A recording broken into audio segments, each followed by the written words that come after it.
Other shows we have for you to enjoy at myclassicradio.net. The Avengers was most certainly not a household name in South Africa prior to the radio series. With no national television service until 1976, the mechanism simply was not present in the country to show television programs to mass audiences. While many other countries reveled in the filmed adventures of John Steed and company, South Africa was not equipped to join in the fun. The series took Britain by storm and made a major impression in the American markets, being that greatest of rarities, a British series given a network transmission slot. However, as a filmed series, rather than a videotaped one, The Avengers was able to gain a modicum of exposure in South Africa through film rentals. Come and listen at myclassicradio.net.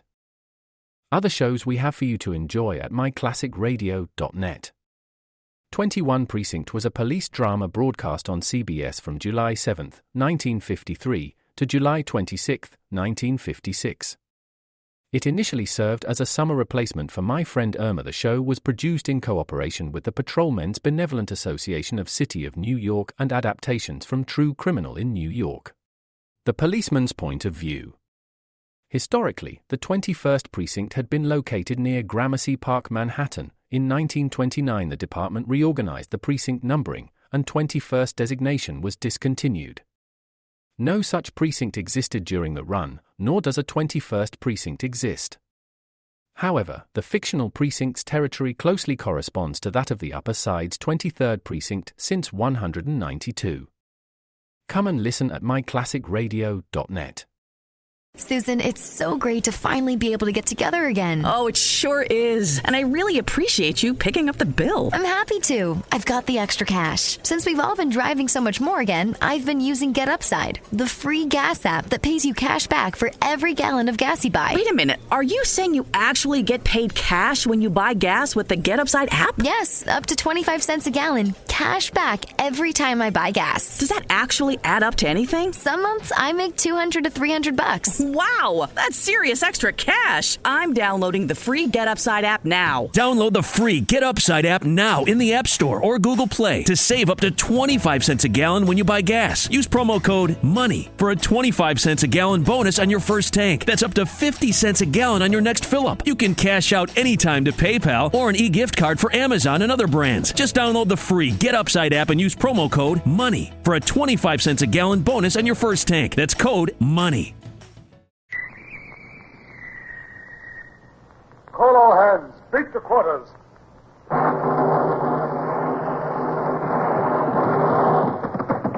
Run out the guns. Stand by the starboard battery. One broadside into her, if you please, Captain Bush. Pointers on target. Linstops ready. Aye, aye, sir. Ready. Fire!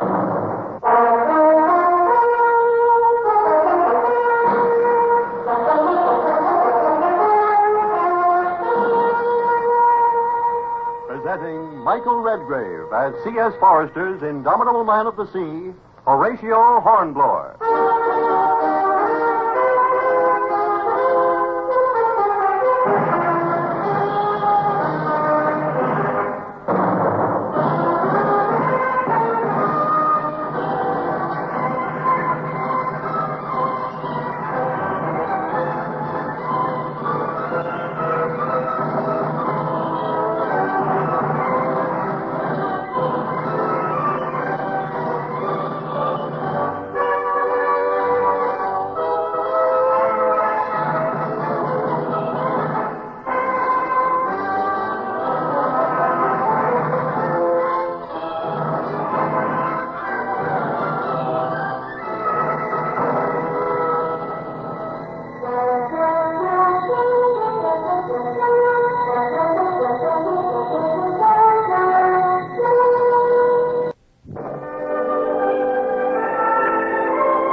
Even as an 18-year-old midshipman, I'd often heard the word bloodthirstiness, of course.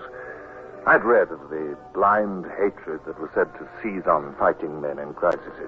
But, well, I don't suppose I'd really quite believed in it. I was rather a mild young man, I think, country-bred, not long at sea. So it was something of a shock to me to find that I could have this feeling, too, at least on one occasion long ago. The story of this unexpected piece of self-discovery began quietly enough, just off the coast of Spain, less than 100 miles from our own British port of Gibraltar. Mr. Ross, call up side boys and Marine Guard. All honors to a captain who's an ally. Very good, Mr. Jet. And pass the word to Captain Pellew. He'll probably want to be at the gangway. Yes, at once, sir.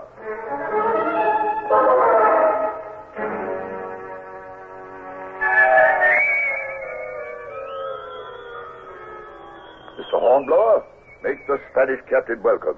To speak French. Ask you to come below for a glass of wine. Well, Captain Pellew, sir, I've only got school friends, sir. I know, but I can only read the stuff. Some of it. Well, I'll try, sir. Monsieur le Capitaine, voulez-vous descendre au cabin de notre capitaine? Il désire que vous buvez du vin et... Merci, non, monsieur. Je désire qu'il lit cette lettre. Ce matin. Immédiatement. Merci. He says, sir, he prefers you read the contents of this envelope at once, sir, without delay. Very good.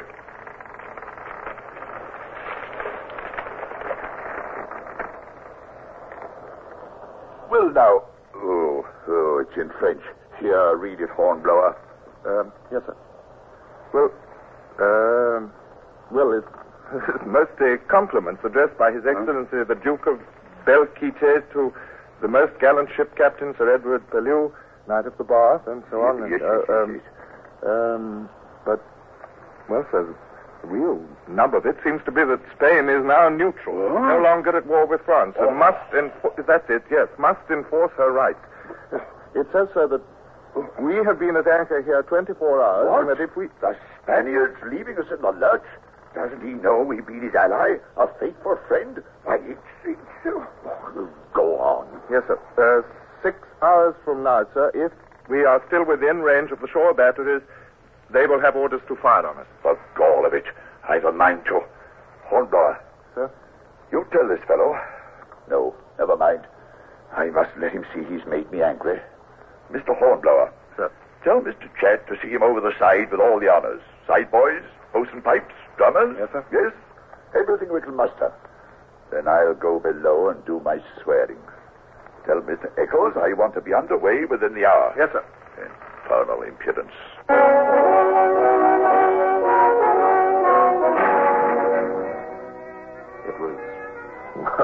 It was almost funny.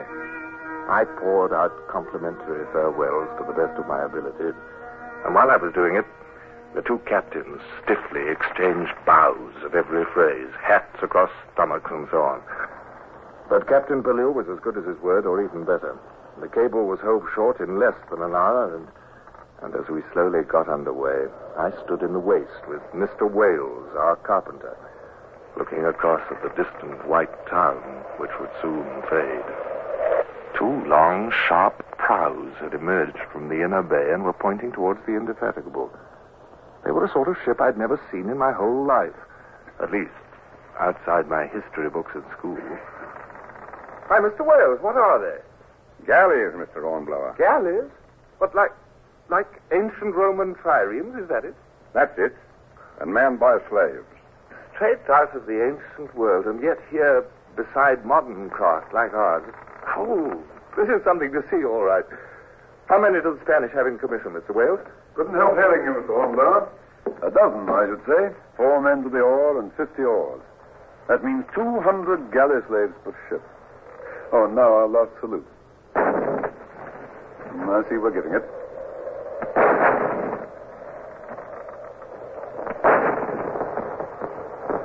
They're replying from the port of Cadiz.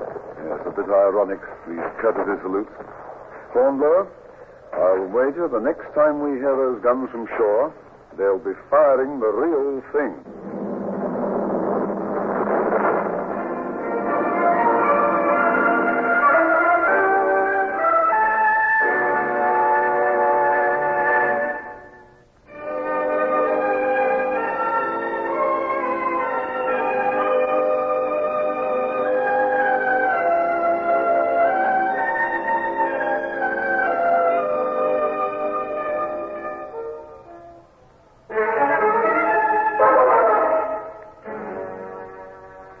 Lieutenant Ross was quite right in their prophecy.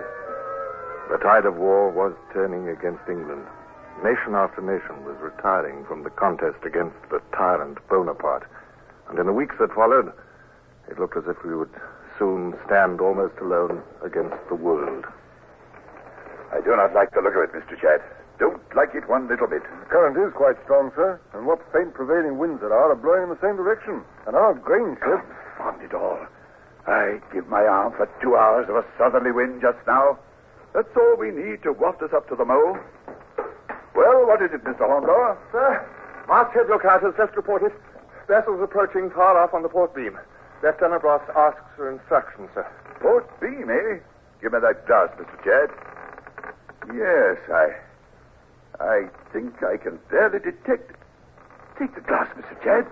Horizon's extremely hazy, but tell me if I've seen aright. Unless I'm very much mistaken, it's our friends from Cadiz. From Cadiz, sir? I don't quite follow. The galleys, man, the Spanish galleys. Look carefully now. Can't you make out the rise and fall of those damnable oars? Yes, sir, by heaven, that's exactly what they are. The galleys. And, sir, they're heading straight for us, or I'm a blind man. Quick now. I'll want you on the quarterdeck, Mr. Chad. We'll arm the men, ready the longboats. Come. I'll call all hands to quarters immediately, sir.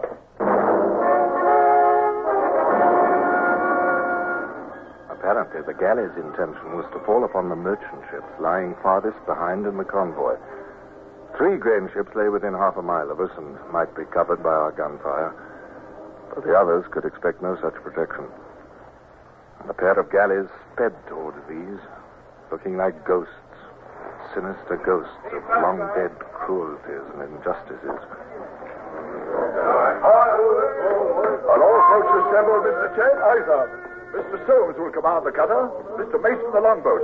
I want 6-pounder carronades lowered into both boats, and grappling irons, of course. Yes, sir. They're already equipped.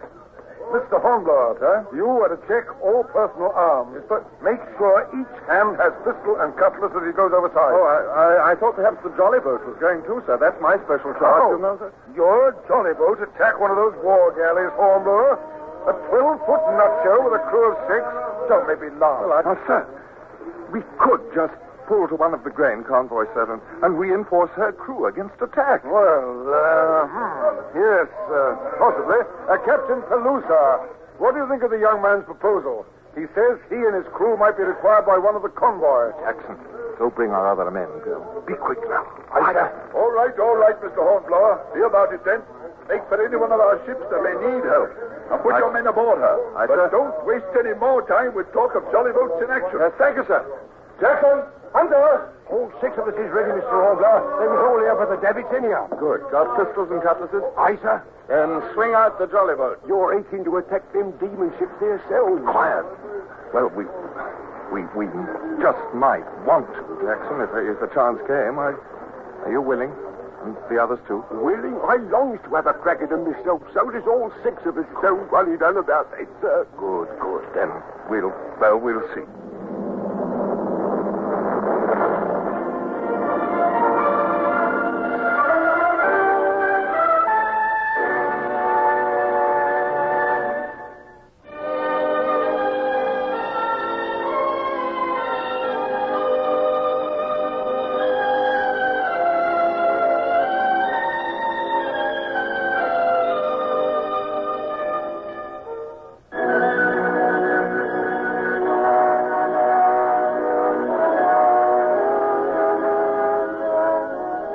Quite true, as Jackson had said. Every man of the 6 in my crew was glaring in hostility at the 2 war galleys as we pulled away from the Indefatigable. As for myself, I'd never in my life felt the sudden, violent, personal hate that shook me now. The longboat and the cutter, both much larger than our little craft, had a good start on us and made fast headway. We lagged behind, and I found myself clutching the tiller and leaning forward in my eagerness to be at grips somehow with this weird enemy. Just look at them galleys oar blades fly. The way they'd come sweeping down is something. Why, sir, there'd hardly be time now to board a grain ship if you wanted to. I think you're right.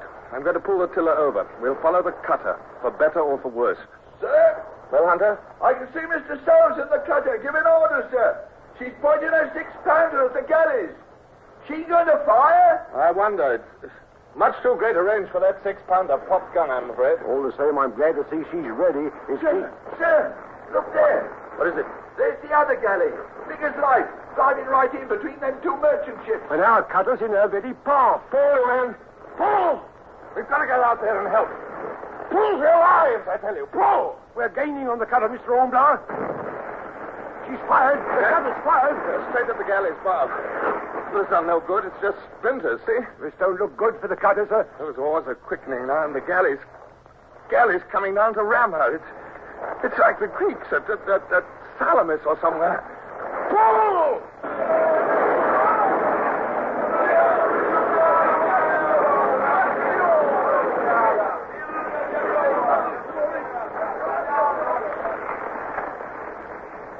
Phew, that was close. We just missed our own cutter, sir. And now we're past her. Shall we turn about and... She's going to ram the cutter.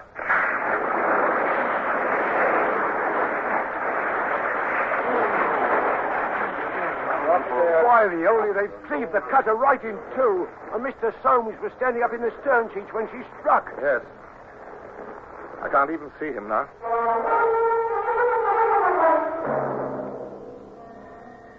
It was a chilling sight.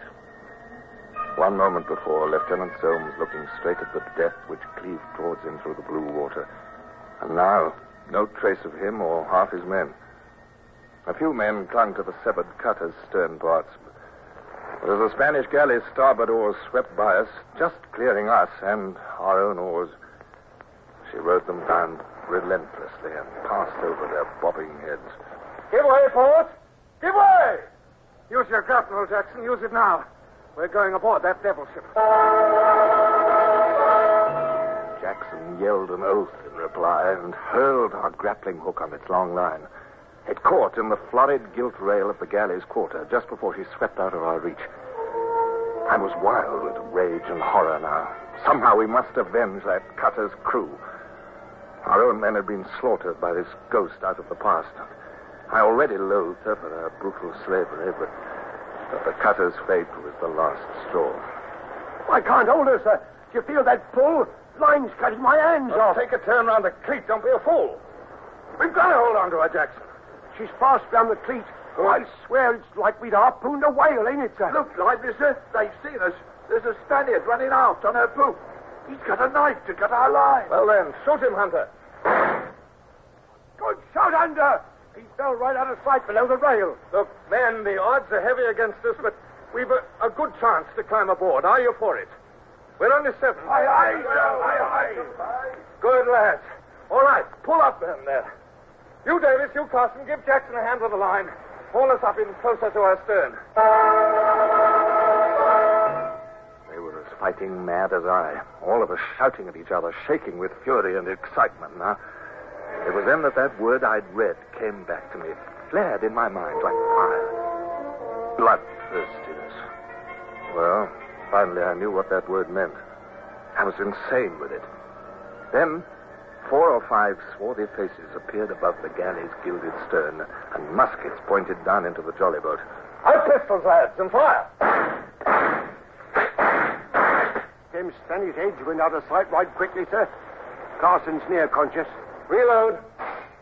Watch out, Mr. Hornblower. Someone's pushed a musket barrel through the window in that after cabin up there. You got a nice aim, sir. I'm heading for that broken cabin window in the stern. Now, bring the men after me, one at a time. Aye, aye, sir. I flung myself at the grapnel line. My legs grazed the water as the line sagged, but my arms finally carried me upwards. I swung up my feet, kicked out what remained of the shattered window, and hurled myself through. I came down on the cabin deck with a thud and peered about me in the dim cabin. The Spaniard who'd aimed through the window lay there dead. I was alone. What? You needn't jump, sir. Only me. We all alone in here, sir? Don't talk so loud. Are the others coming, Jackson? Hunter's next. They'll all be here, sir, except Carson. Good. Well, we can't wait for them now. But, sir, hear that commotion up above. Look, now, speed's the important thing, Jackson. Now, come along. Here's the cabin door. Find the officers first, Jackson. Got your cutlass ready? Aye, sir. Good. Look, there's 2 big guns up forward. Yes. And 3 or 4 men on the forecastle. Yes, but there'll be more on the poop just above us.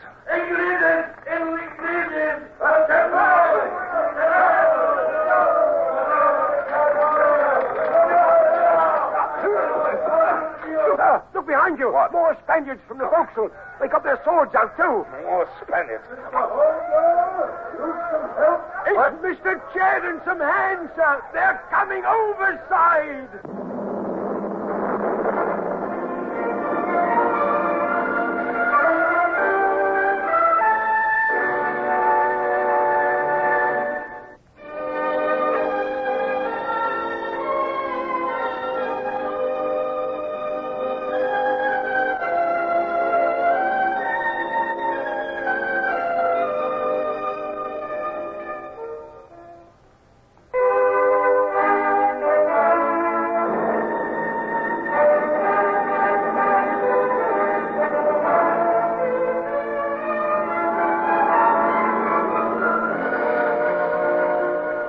I'm very sorry that by inadvertence, we didn't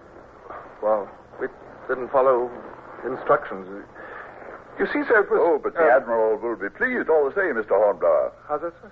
And now that we've lost poor Mr. Soames in that accident with the cutter, I rather think we shall need another watchkeeping officer. I have it in mind to give you an order as acting lieutenant, young man. Acting lieutenant, sir?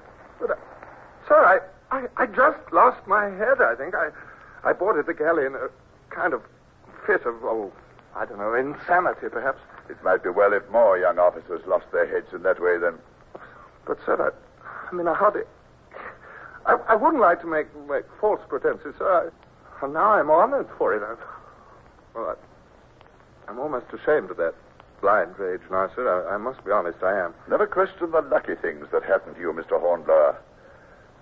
You'll learn more moderation in good time, unfortunately. Well, thank you, sir.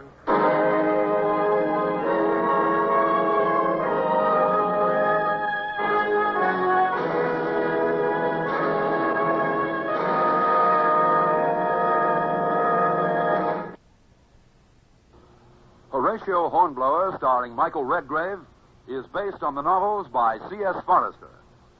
Music composed and conducted by Sidney Torch. Produced by Harry Allen Towers.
Susan, it's so great to finally be able to get together again. Oh, it sure is. And I really appreciate you picking up the bill. I'm happy to. I've got the extra cash. Since we've all been driving so much more again, I've been using Get Upside, the free gas app that pays you cash back for every gallon of gas you buy. Wait a minute. Are you saying you actually get paid cash when you buy gas with the Get Upside app? Yes, up to 25 cents a gallon. Cash back every time I buy gas. Does that actually add up to anything? Some months I make $200 to $300. Wow, that's serious extra cash. I'm downloading the free Get Upside app now. Download the free Get Upside app now in the App Store or Google Play to save up to 25 cents a gallon when you buy gas. Use promo code MONEY for a 25 cents a gallon bonus on your first tank. That's up to 50 cents a gallon on your next fill-up. You can cash out anytime to PayPal or an e-gift card for Amazon and other brands. Just download the free Get Upside app and use promo code MONEY for a 25 cents a gallon bonus on your first tank. That's code MONEY.